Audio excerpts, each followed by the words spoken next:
伫这个佩洛西了后，昨昨日啊，美国阁有议员代表团到台湾来访问，结果中国阁来进行军事的演习，而且宣布讲要制裁咱驻美国的代表肖美琴等7个人，要禁止因本人甲家属进入中国香港甲澳门特别行政区。啊，中国的外交部阁来呛讲，美国少数的政客甲台独的势力。 企图要挑战一个中国是注定失败。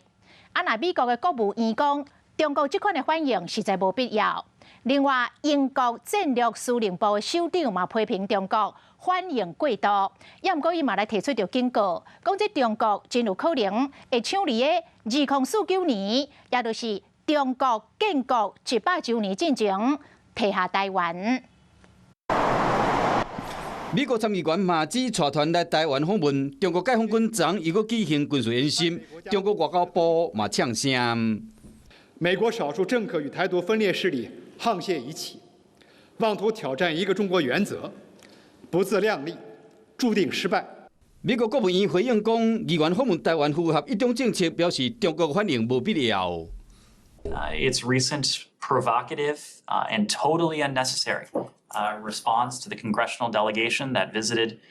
Taiwan earlier this month has again demonstrated that its willingness to challenge that status quo.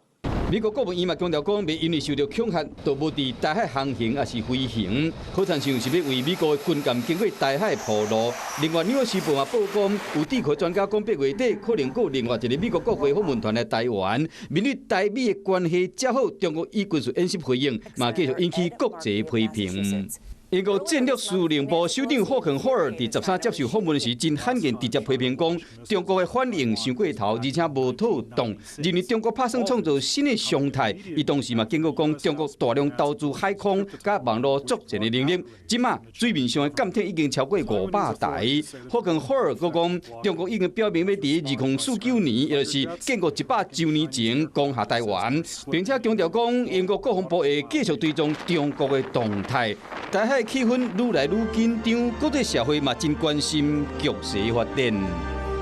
Hello， 大家好，我是乃瑜，要教给大家2个任务。第一个，华视新闻的脸书专页，你按赞了吗？还有华视新闻的 YouTube 频道，赶紧订阅起来，还要记得按赞，开启小铃铛哦。